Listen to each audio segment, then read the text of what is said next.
이처럼 관계의 회복은 타이밍이 중요한데요. 우리의 믿음도 우리의 신앙도 그것을 회복하는 그 타이밍, 그 때와 기회가 중요한 겁니다. 그래서 기회가 왔을 때 믿음을 회복해야 하는 거예요. 기회가 왔을 때 신앙 공동체 안으로 들어와야 하는 거예요. 기회가 왔을 때 예배의 자리로 나와야 하는 겁니다. 기회가 왔을 때 기도해야 하고요. 기회가 왔을 때 말씀을 읽어야 하는 것입니다. 여러분, 사단이 우리를 유혹하는 가장 교묘한 말이 하나 있는데요. 그것은 하지 마라가 아니라 그것은 하되 다음에 해라. 다음에 해라는 것입니다. 근데 우리의 인생은 절대로 다음을 보장받는 삶이 아니거든요. 오늘 무슨 일이 있을지 누가 알아요? 허락된 오늘이 내일 찾아온다는 보장이 없습니다.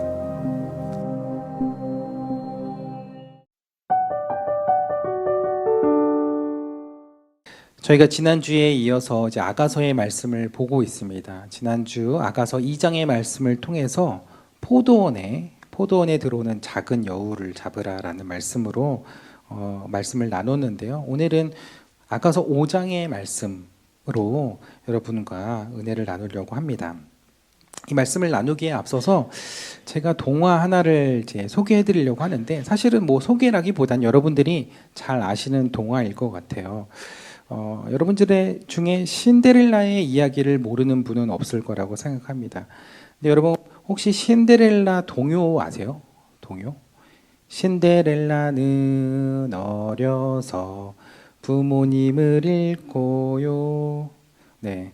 그리고 아버지가 새엄마, 새언니들을 데리고 왔는데 계모와 언니들에게 놀림을 받았더래요. 그 다음 가사를 모르실 것 같아서 제가 악보를 준비해 왔어요. 잘 보이실지는 모르겠어요. 근데 진짜 이 악보가 있어요. 샤바 샤바 아이 샤바 얼마나 울었을까. 샤바 샤바 아이 샤바 1980년대. 갑자기 1980년대가 왜 나오는지 제가 그 이유는 알지만, 제가 요게 좀 그 약간 정치적인 얘기여서 제가 이거는 나중에 궁금하신 분들은 찾아오시면 말씀드릴게요. 근데 어쨌든 작자 미상에 이런 동요가, 신데렐라 동요가 있었어요. 근데 이게 중요한 건 아니고요. 정말 불행할 것만 같았던 신데렐라의 인생에 반전의 기회가 찾아옵니다. 요정 할머니의 도움을 받아 호박마차에 유리구두를 신고 꿈에 그리던 무도회장을 가서요, 거기서 왕자님을 만나게 된 거죠. 그리고 시간 가는지도 모르고 무도회를 즐기고 있는 사이에 12시 종이 땡, 땡, 땡 이렇게 쳐가지고 돌아가야 하는데 마음이 급하다 보니까 계단을 내려가다가 글쎄 유리구두 한 짝이 벗겨져가지고 그것을 챙길 겨를도 없이 그렇게 돌아오게 되죠. 그리고 그 구두를 주운 왕자님이 전국을 수소문하여 결국 유리구두의 주인인 신데렐라를 찾게 되었고, 신데렐라는 왕자님과 결혼하여 행복하게 살았다는 그런 이야기입니다. 신데렐라 이야기를 30초 만에 요약을 해드렸어요. 근데 여러분, 제가 오늘 이 이야기를 해드리려는 게 아니고, 혹시 그 신데렐라 그 이후의 이야기를 아시나요? 이 이야기를 아는 사람들은 별로 없을 것 같아요. 왜냐하면 그 이후의 이야기는 아이들 버전이 아니라 성인 버전의 어떤 현실판 이야기이기 때문에 그래요. 혹시 그런 책이 있나요? 하시는 분들을 위해 말씀드리는데요. 이거는 서점에 가보셔도 찾을 수 없으실 거예요. 왜냐하면 그 이야기의 작가가 영종만나교회 담임 목사이기 때문에요. 아직 출간이 안 됐어요. 그래서 그 이후의 이야기를 제가 저의 통찰력과 제 어떤 상상력을 가지고 신데렐라 2편을 제가 써봤는데요. 그 이야기를 제가 오늘 여러분들에게 최초 공개를 해드리려고 합니다. 그래서 여러분들의 반응을 보고 괜찮으면 출간하고 안 괜찮으면 조용히 그냥 설교해서 끝내는 걸로. 네. 그래서 신데렐라가요, 왕자님과 그렇게 극적으로 재회를 하게 되고 왕자님을 따라서 궁으로 가게 되죠. 새 어머니와 언니들을 통해서 겪었던 서럽고 힘들었던 그 삶을 뒤로 하고 이제 왕자님과의 핑크빛의 행복한 날이 날마다 이어질 것을 꿈꾸면서 궁으로 들어가게 됩니다. 궁전에서의 삶이 정말 꿈 같은 시간이었는데요. 왕자님과의 허니문에, 쇼핑에, 시시때때로 열리는 왕궁 파티에 정말 곧 죽어도 여한이 없을 것 같은 행복한 시간이 이어졌고, 그 시간이 영원할 것만 같았습니다. 영원할 것만 같았다는 건 그러지 않았다는 것이죠. 그런 삶이 실제로 오래가지 못했습니다. 그리고 전혀 생각하지 못한 삶이 기다리고 있었어요. 왕궁에서의 생활은 무엇보다 바빴습니다. 왕자님에게도 그렇게 정해진 스케줄들이 많은지 왕궁에 와서야 알았어요. 특히 아바마마의 뒤를 이을 왕이 왕세자로 살아가니까 왕위를 물려받고 나서는 나라 일과 그 나라 업무에 치여 더 눈코 뜰 새 없이 바빠지기 시작했습니다. 신데렐라도 왕비로서의 스케줄이 얼마나 많아졌는지 모르겠어요. 기부인들 모임에도 가야 하고 여러 행사에도 참여를 해야 했어요. 여태껏 평민으로만 살다가 그런 왕비로서의 삶을 갑자기 살려고 하니 그 일정들을 다 소화하는 것이 쉽지가 않았습니다. 그래도 그런 것들은 그 전에 힘든 삶에 비하면 얼마든지 감사하며 견딜 수 있는 것이었어요. 그런데 진짜 문제는 남편이었어요. 백마탄 왕자님이 늘 자기를 행복하게 해주고 늘 자기를 위해서 자기 곁에서 그렇게 함께 해줄 줄 알았는데 시간이 지나면서 많은 것이 달라지기 시작했습니다. 남편은 밤마다 피곤에 찌들어서 집에 들어왔고요. 하루가 멀다 하고 신하들과의 회식에 술자리에 제정신으로 들어오는 날이 점점 더 적어졌습니다. 피곤하니까 집에 들어오자마자 쓰러져서 자고 그 다음날 아침 또 바로 그냥 일찍 또 출근하고 모처럼 휴일이라고 어디를 가자고 하면 그날만큼은 조용히 쉬고 싶다고 종일 잠만 자고 이상하게 어디서 많이 본 장면 같죠? 이런 삶이 계속 반복되다 보니까 이 천사 같던 신데렐라도 조금씩 남편의 바가지를 긁기 시작했습니다. 왜 늦게 들어오냐부터 해서 나와 가정에도 관심을 가지라는 등 남편에 대한 잔소리가 많아지기 시작한 거예요. 그리고 굳이 안 해도 되는 이야기들까지 하게 되는 거죠. 안 해도 되는 이야기가 뭘까요? 옆나라 왕의 남편의 이야기, 옆나라 왕 그리고 시댁 이야기. 굳이 이런 얘기 안 해도 되는데 막 그런 이야기까지 하면서 유리구두 찾으러 전국 방방곡곡을 다니던 그 열정이 어디 갔냐는 둥, 그 애정이 식었다는 둥. 안 그래도 피곤한 그 남편의 속을 막 긁기 시작하는 거예요. 게다가 신데렐라가 궁에 와 보니까 이쁜 궁녀들이 얼마나 많아요. 그러니 그 궁녀들 하는 짓이 다 자기 자리를 넘보는 것 같은 생각이 드는 거예요. 그러니까 그날 밤 가을 마치고 돌아온 남편에게 그 궁녀에게 왜 눈길을 주었냐는 둥, 그 여시 같은 궁녀는 가까이 하지 말라는 둥, 또다시 바가지를 긁기 시작하는 거예요. 그러니 갈수록 부부싸움을 하는 날이 점점 많아지기 시작했습니다. 나중에는 서로 간의 대화가 줄어들기 시작했고 그냥 서로에 대한 관심이 이제 점점 멀어지게 되었습니다. 부부 사이의 이런 시기를 우리가 이제 권태기라고 이야기를 하죠. 신데렐라 부부에게도 이런 심각한 권태기가 찾아왔던 것입니다. 그래서 신데렐라 2편의 부제는 아직 사랑하고 있나요? 입니다. 네, 이제 아이들이 보면 안 돼요. 아직은 그 결혼에 대한 환상이 깨지니까. 네, 여러분 비록 이 이야기가 제가 지어내고 각색해낸 이야기이긴 하지만 동화가 현실이 되면 충분히 그럴 수 있다는 생각이 들어요. 제가 미혼인 젊은이들에게 이 결혼에 대한 꿈과 환상을 깨려는 의도가 아니라요. 이 이야기는 이런 상황은 누구에게나 찾아올 수 있는 지극히 평범한 이야기라는 거예요. 그리고 더 나아가 이것이 우리 신앙에도 적용될 수 있는, 우리 신앙에도 찾아올 수 있는 그런 이야기이기 때문에 제가 이 동화를 여러분들에게 들려드려 보았습니다. 지난주에 이어 오늘 아가서의 두 번째 말씀을 보면서 오늘 말씀이 바로 그런 신데렐라의 후속편과 매우 닮았다는 생각이 들었습니다. 그래서 오늘 본문을 보면 왕이 한 여인을 찾아오는데요. 여기서 왕은 솔로몬을 이야기하고 여인은 지난주에 말씀드렸던 술람미 여인, 포도원을 지키던 술람미 여인입니다. 근데 지난주 아가서 2장의 이야기만 해도 나의 사랑하는 자, 나의 어여쁜 자여 하면서 아주 둘 사이에 꿀이 떨어졌거든요. 근데 오늘은 둘 사이의 기운이 좀 이상한 거예요. 사실 술람미 여인은 그 포도원에서 일을 하던 평민이었는데 솔로몬의 눈에 딱 띄어서 그때부터 솔로몬의 사랑을 얻고 출세한 여인이었습니다. 즉 이스라엘판 신데렐라가 바로 이 술람미 여인의 스토리라는 거예요. 그래서 아가서는 솔로몬과 술람미 여인의 사랑을 아름다운 노래로 기록한 책인데 그런데 이 두 사람 사이에도 위기가 찾아온 거예요. 그렇게 열심히 살아겠던 이 둘 사이에도 권태기가 찾아오게 되었다는 겁니다. 근데 여러분, 성경이요, 단순한 연애 소설이 아니잖아요. 그런데 왜 로맨틱 소설 같은 이 이야기가 거룩한 하나님의 말씀에 들어오게 되었냐는 거죠. 그것은 남녀의 관계만큼 하나님과 우리 사이의 관계를 잘 보여주는 것이 없기 때문입니다. 그래서 아가서는 남녀의 사랑의 이야기를 그리고 있지만 사실은 그것을 통해서 주님과 우리와의 관계를 말해주고 있는 것입니다. 그 관계를 통해 하나님의 마음이 어떠한지, 우리를 향하신 그 하나님의 마음이 어떠한지, 또 우리는 그 하나님에 대하여 어떤 마음을 가지고 살아가야 하는지를 잘 이야기해주고 있는 책이라는 거죠. 그래서 아가서는 신랑 대신 주님과 신부된 우리의 이야기를 하고 있는 책입니다. 그래서 솔로몬은 주님이시고 술람미 여인은 주님에게 택함을 받은 하나님 나라의 신부가 된 우리를 말하는 것이죠. 그래서 사실 오늘 말씀은 어떤 부부 상담, 부부 클리닉을 위한 말씀이 아니고요, 사랑과 전쟁에 대한 말씀도 아닙니다. 오늘 말씀은 주님과 나와의 관계를 이야기하는 것이고, 특별히 오늘 말씀에 나오는 술람미 여인의 모습을 통해 나와 주님과의 관계를, 그 사이를 점검할 수 있는, 또 혹은 그것을 통해서 내 신앙의 침체기와 정체기가 찾아온 것은 아닌지, 또 우리 스스로의 신앙을 영적으로 진단하고 돌아볼 수 있게 하는 말씀이라는 거예요.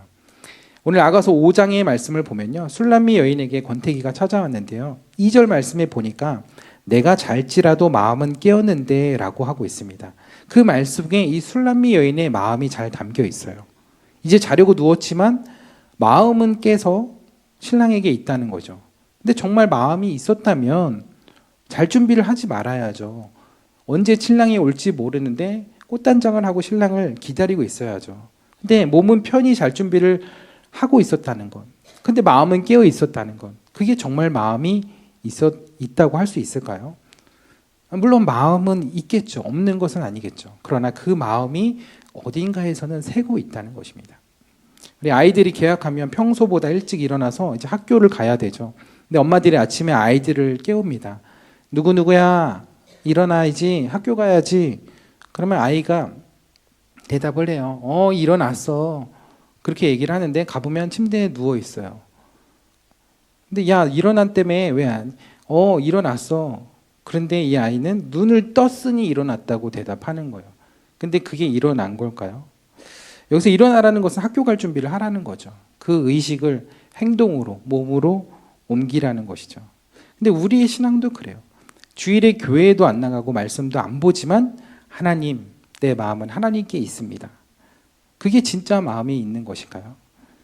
근데 모태신앙인 분들이 그런 착각을 많이 해요. 나는 어렸을 때부터 신앙이 있었고 믿음이 있었고, 그래서 지금은 비록 교회도 안 나가고 기도도 안 하고 말씀도 안 보지만 그래도 나에게는 여전히 믿음이 있어.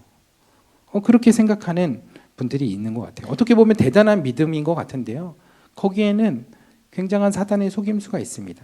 의식과 무의식 속에 그 마음과 믿음이 새어나가고 있다는 것을 모르게 만드는 거예요.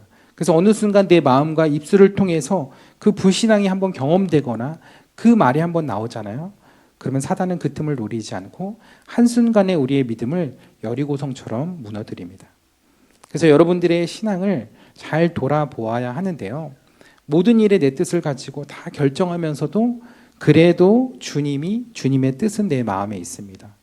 주님이 내 삶을 인도해 주세요 라고 하면서 하루 가운데 주님을 만날 시간과 장소는 구별하지 않고 늘 내 스케줄과 일정을 가득 채우면서 그 주님만을 생각한다는 그 고백, 내 삶을 인도해 달라는 그 고백이 진정성이 있는지 다시 돌아봐야 한다는 거죠. 이미 잘 준비를 다 하고서는 내가 잘지라도 마음은 깨어있다고 하는 그 술람미 여인의 모습과 우리의 모습이 무엇이 다른 것일까요? 여러분, 인간의 뇌는 한 번에 한 가지씩밖에 생각하지 못합니다. 하나님께서 인간을 그렇게 만드셨어요. 동시에 여러 가지 일을 정말 잘 잘하는 멀티플레이어라고 하는 사람들도요, 사실은 그게 동시에 하는 게 아니고 뇌에서 모두 전환을 빨리 하는 겁니다. 동시에 사고하고 판단하고 동시에 일하는 게 아니라는 거예요. 그러니까 우리의 뇌가 그래요. 그래서 우리의 뇌, 우리의 마음에, 우리의 중심에 하나님이 계시든지 아니면 그 순간에는 다른 것이 있든지 둘 중에 하나만 채울 수 있도록 하나님께서 우리를 그렇게 창조하셨다는 거죠. 그래서 하나님과 재물을 겸하여 동시에 섬길 수 없다고 하셨고, 우리가 하나님을 사랑하면서 다른 것을 동시에 사랑할 수 없다고 하신 거예요. 그 마음이 왔다 갔다 할 수는 있어도 동시에는 불가능하다는 거예요. 근데 그 왔다 갔다 하는 마음을 나는 그래도 하나님께로 향해 있다고 착각하는 것이죠. 근데 그 마음은 언젠가 바람 빠진 풍선처럼 줄어들게 될 거예요. 그래서 그 마음에 하나님의 말씀과 성령의 은혜를 날마다 채워넣지 않으면 그 마음이 줄어들 수밖에 없는 거예요. 그런데도 우리가 하나님 앞에 아무런 반응을 하지 않고 하나님의 음성에 아무런 반응이 없이 그렇게 하나님께 나아가지 않으면서 우리가 주님께 깨어 있다고 그렇게 할 수 있을까요? 오늘 2절 말씀을 계속해서 보면 나의 사랑하는 자의 소리가 들리는구나. 문을 두드려 이르기를 나의 누이, 나의 사랑, 나의 비둘기, 나의 완전한 자야 문을 열어다오. 내 머리에는 이슬이, 내 머리털에는 밤이슬이 가득하였다 하는구나. 라며 문 밖에서 신랑이 부르는 소리가 들리게 됩니다. 신랑은 신부가 보고 싶고 또 신부를 사랑하는 마음에 그 밤이슬을 가득 맞으면서 늦은 밤 일정이 끝난 뒤에도 신부가 보고 싶어서 온 거예요.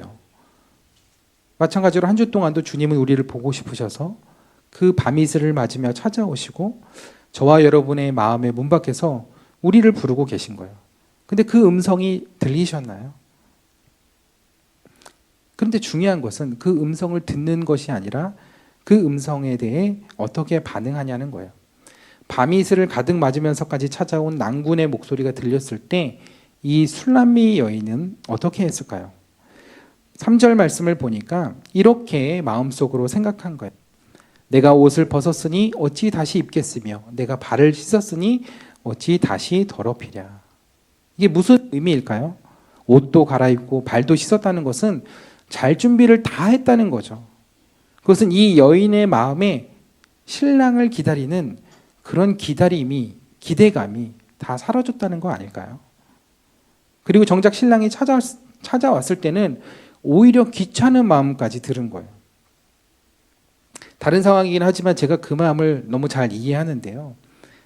제가 퇴근해가지고 다 씻고 이제 자려고 할 때 종종 아내의 그런 목소리가 들려요. 여보, 부탁이 있는데, 여기까지만 들었는데 마음이 굉장히 좀 불길한 느낌이 와요. 무슨 부탁을 하려고 이 밤에. 무슨 부탁일까요? 버려달라는 거예요.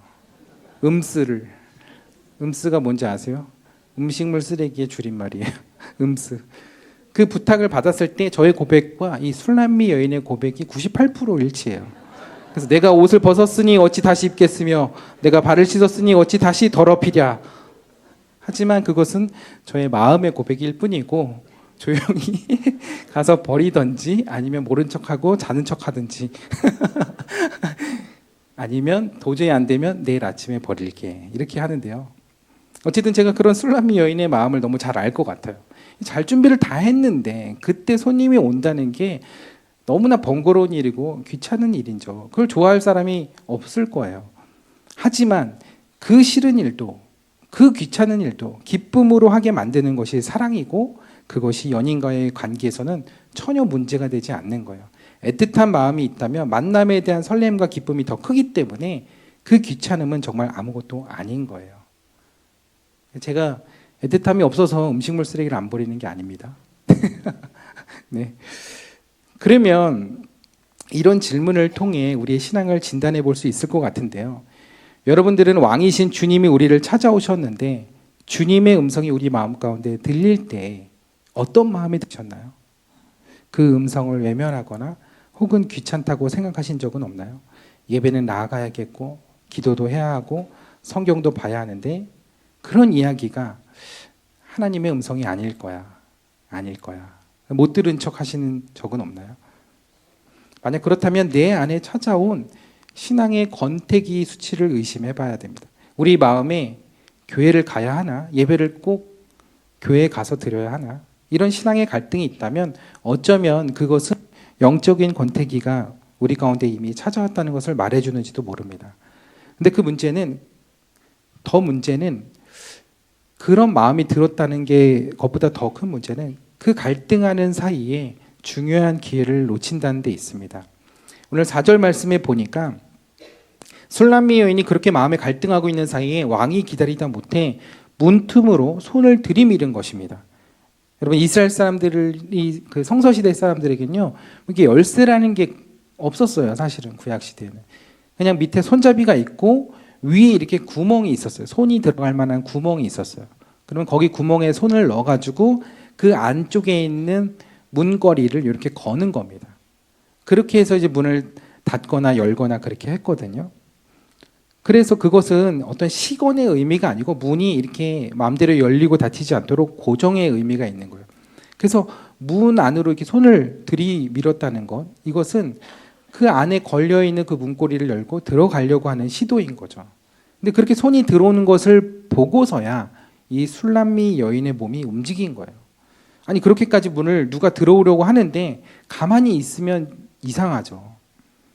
근데 여러분 거기에 주님의 마음과 주님의 의지가 있는 것입니다. 주님은 그렇게 해서라도 우리를 만나고 싶어 하시는 거예요. 불러서라도 대답 안 하면 문을 두드려서라도 깨우고요. 두드려도 안 일어나면 문구멍에 손을 넣어서라도 정신이 들게 하시는 거죠. 하나님이 그렇게 해서라도 우리를 만나고 싶어 하시는데 우리가 그 주님의 마음을 언제까지 외면해야 할까요? 근데 문 안으로 손을 넣으니까 그제서야 움직이는 이 술람미의 여인의 모습은 그 주군에 대한 애정이 이전과 같지 않다는 것을 여실히 보여주고 있습니다.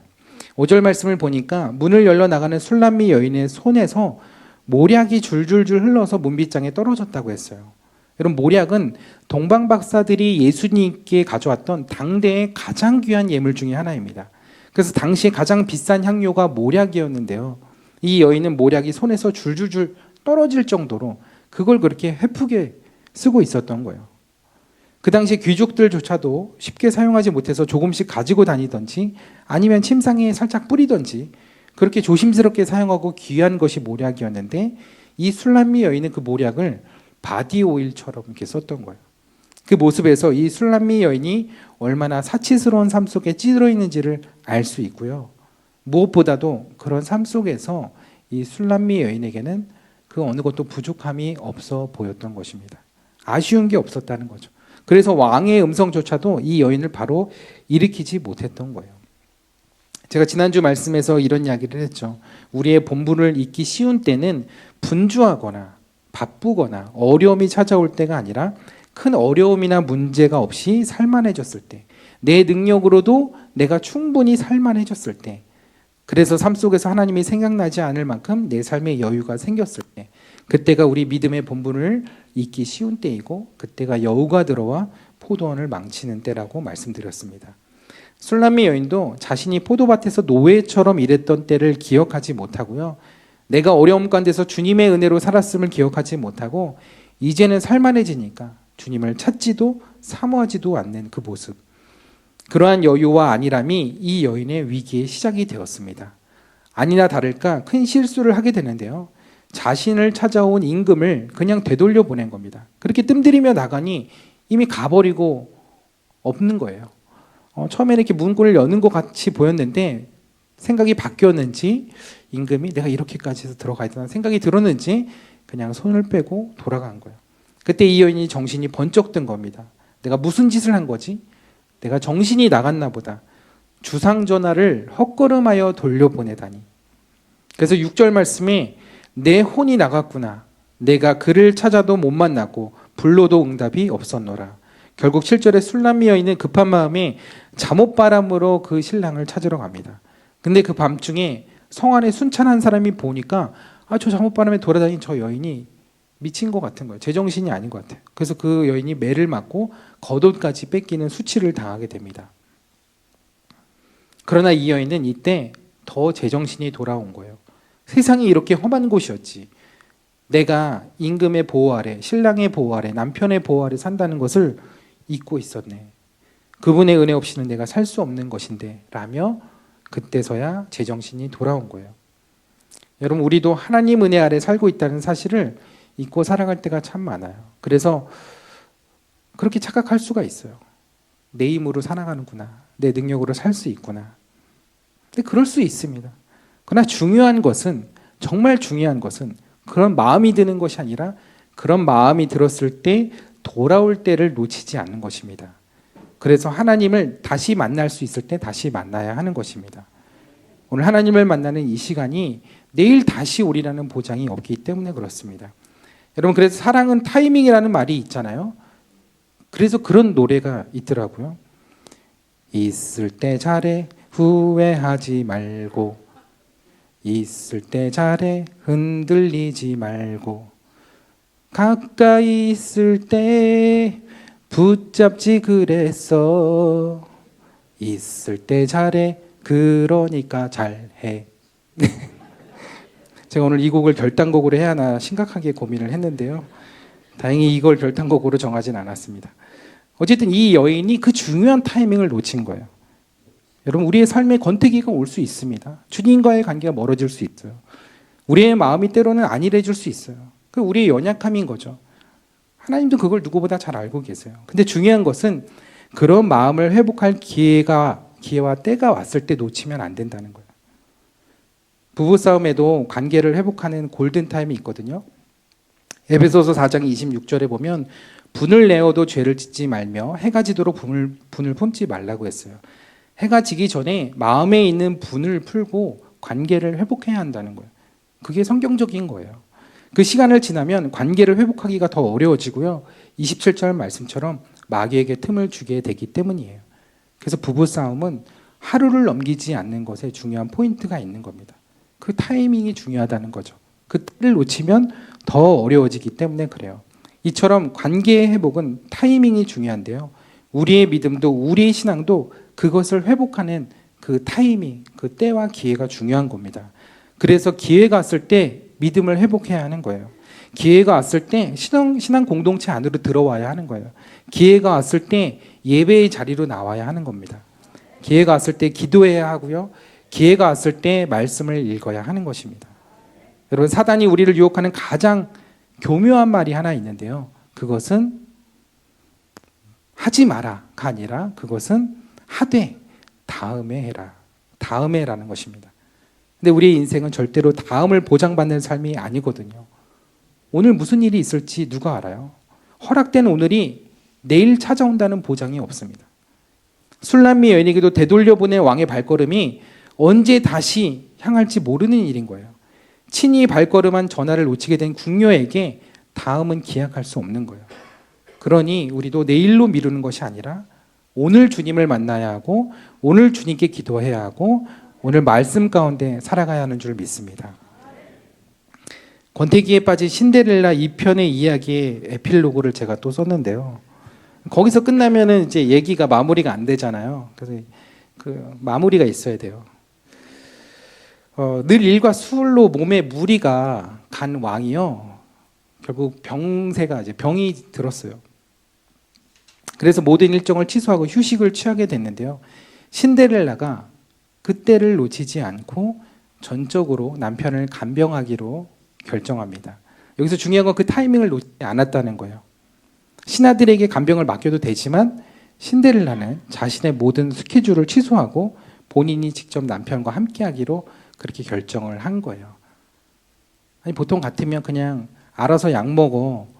저기 궁전에서 다 탕약 다려주고 좋은 거 해주니까 알아서 먹고 나는 바쁘니까 나는 나갔다 올게. 이렇게 한 게 아니고 전적으로 그 모든 시간들을 남편과 보내기로 했습니다.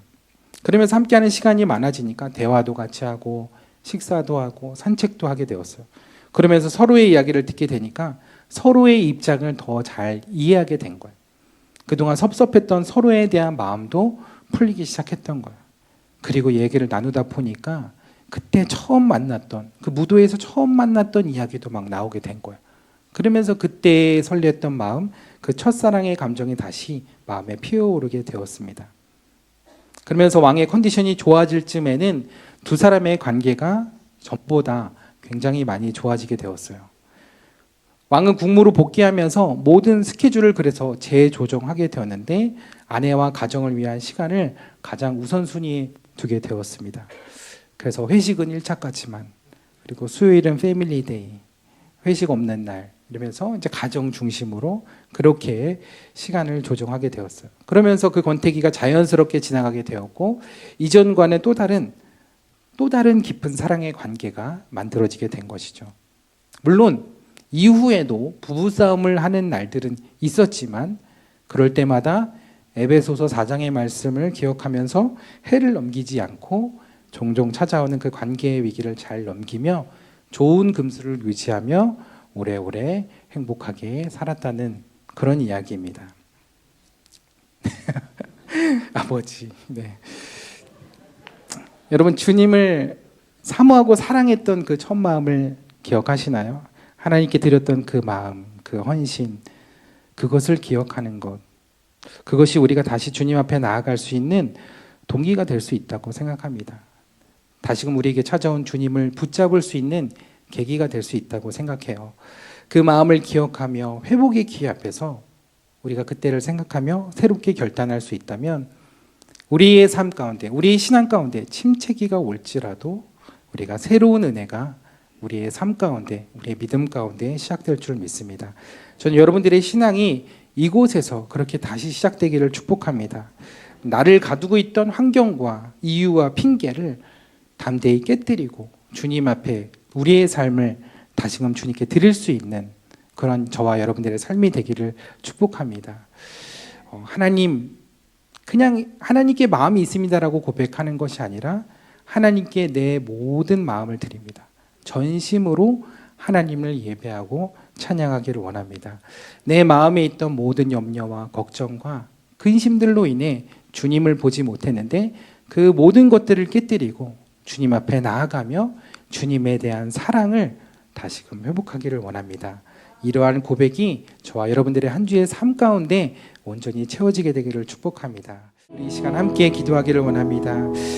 주님의 음성을 듣고 외면하지 않는 저희들이 되기를 원합니다. 오늘 우리를 부르시는 그 주님 앞에 나아갈 수 있는 그 때와 기회를 놓치지 않기를 원합니다.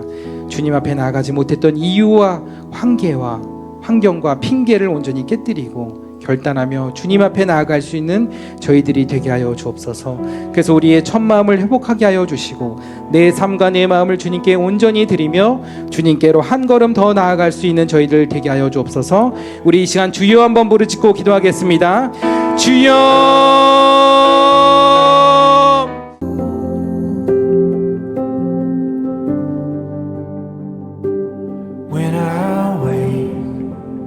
I know you are with me in the dark. I can almost see you clearly. Every day you're singing over me like water. My love runs free. Oh, there is nothing like your love. There is nothing and no one above. Oh, come be with us, Holy One.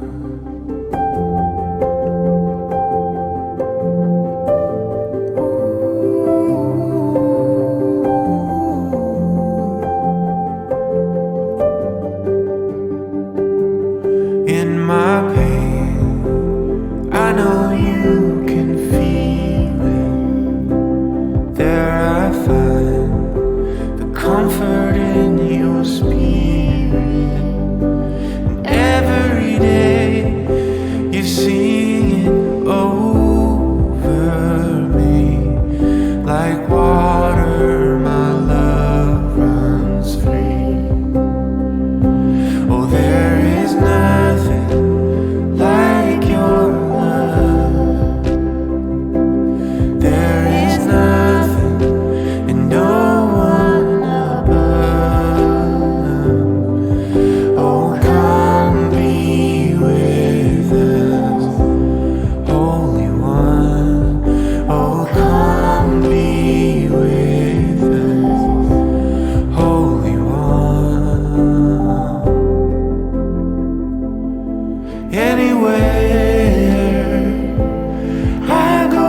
Holy